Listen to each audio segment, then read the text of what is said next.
आज हम लोग एक लेटर समझने जा रहे हैं। लेटर क्या है? Write a letter to your friend advising him how he can improve his English. समझ रहे हो ना? राइट ए लेटर मतलब एक पत्र लिखिए टू योर फ्रेंड माने अपने मित्र के पास। एडवाइजिंग हिम मतलब उसे सलाह देते हुए how he can improve his English मतलब वह अपनी अंग्रेजी को कैसे इम्प्रूव कर सकता है, माने सुधार सकता है। कहने का मतलब अपने दोस्त के पास एक पत्र लिखिए उसे सलाह देते हुए कि वह अपनी अंग्रेजी को कैसे उन्नत बना सकता है।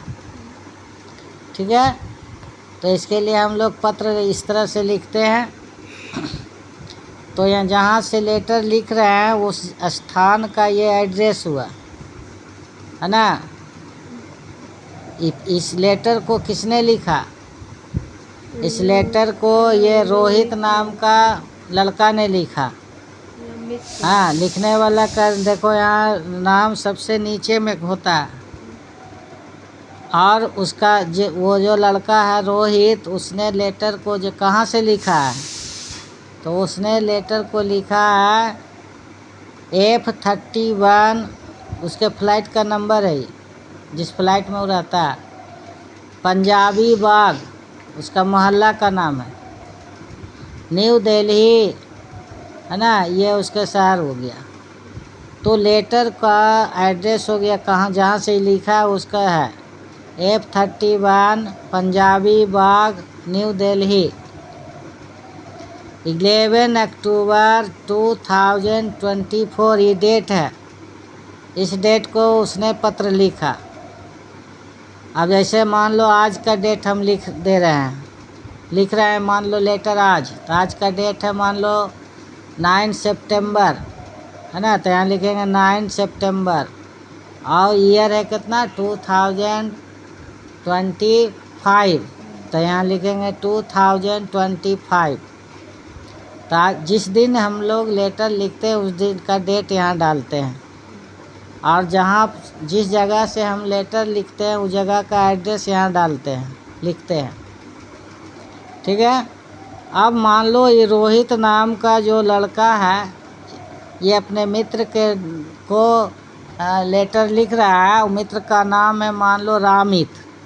ठीक है, तो अब उसको एड्रेस कर रहा है यहाँ डियर रामित। डियर रामित मीन्स प्रिय रामित। रामित दोस्त का नाम क्या है? रामित। हाँ, तो रामित के यहाँ पत्र लिखता है। रामित को बोल रहा है प्रिय Ramit, thank you very much for your letter है ना। कहता है कि आपको या तुमको बहुत बहुत धन्यवाद। थैंक यू वेरी मच मतलब बहुत बहुत धन्यवाद। फॉर योर लेटर माने तुम्हारा पत्र के लिए। इसका मतलब क्या हुआ? रामित नाम का लड़का ने रोहित को पत्र लिखा है, लेटर लिखा है और उस लेटर को पढ़ा है रोहित ने। तो रोहित उस लेटर के जवाब में ये लेटर यहाँ लिख रहा है ना, और कह रहा है कि तुमने जो लेटर लिखा है उसके लिए तुम्हें धन्यवाद। कौन कह रहा है? रोहित। हाँ, तो ये कह रहा है thank you very much for your letter. After reading the letter I got the impression.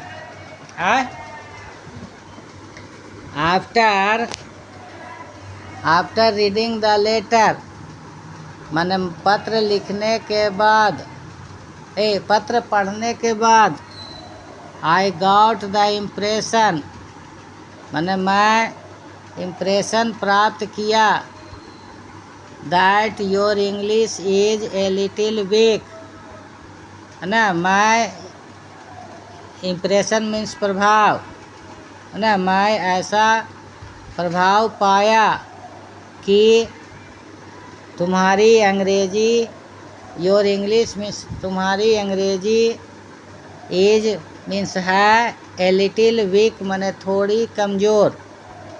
तुम्हारी अंग्रेजी क्या है? थोड़ी कमज़ोर है। एज ए फ्रेंड माने एक मित्र के रूप में। एज ए फ्रेंड मीन्स एक मित्र के रूप में।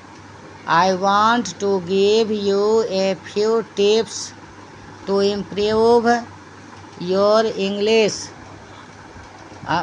एक मित्र के रूप में मैं तुम्हें कुछ टिप्स माने नुस्ख है ना, या उपाय, मैं तुम्हें कुछ टिप्स बताना चाहता हूँ। टू इम्प्रूव योर इंग्लिश माने तुम्हारी अंग्रेजी को इम्प्रूव करने के लिए, उन्नत बनाने के लिए। फर्स्ट ऑफ ऑल माने सबसे पहले। You must converse in English, तुम्हें ज़रूर ही अवश्य ही अंग्रेजी में कन्वर्स माने वार्तालाप करना चाहिए। First of all you must converse in English, सबसे पहले तुम्हें इंग्लिश में अवश्य ही वार्तालाप करनी चाहिए। Whenever you get an opportunity, कहता जब कभी भी, व्हेनेवर माने जब कभी भी, यू गेट एन अपॉर्चुनिटी माने तुम कोई मौका पाओ। टू डू सो माने ऐसा करने का, माने जब कभी भी तुमको ऐसा करने का मौका मिले तो तुम अंग्रेजी में बात करो। I know this is difficult, कहता मुझे पता है कि यह डिफ़िकल्ट है, कड़ा काम है। As many of your friends don't converse in English, क्योंकि तुम्हारे बहुत सारे दोस्त अंग्रेजी में वार्तालाप नहीं करते हैं। ठीक है, तो पहला टिप्स यही दिया कि जब कभी भी मौका मिले तो इंग्लिश में वार्तालाप करो। सेकेंडली है ना, secondly read English newspapers, magazines and books. कहता दूसरा टिप्स क्या है?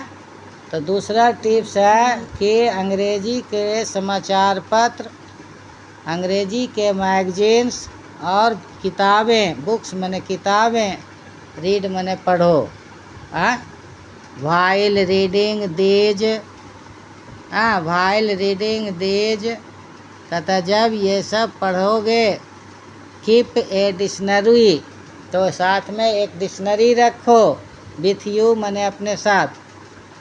To look up the meanings of the words, कहता उन शब्दों के मीनिंग्स को देखने के लिए। Which you do not understand, जो कि तुम नहीं समझते हो। माने जब तुम अंग्रेजी की किताबें पढ़ रहे हो या मैगजीन्स पढ़ रहे हो या समाचार पत्र पढ़ रहे हो तो उस समय अपने साथ एक डिक्शनरी भी रखो साथ में, ताकि तुम उन सभी शब्दों के मीनिंग्स को देख सको डिक्शनरी में जिसे तुम नहीं समझ पा रहे हो।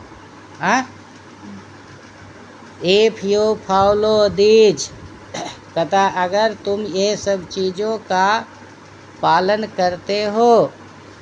I am certain that your English will be I am certain that your English will improve considerably, तो मुझे पक्का विश्वास है।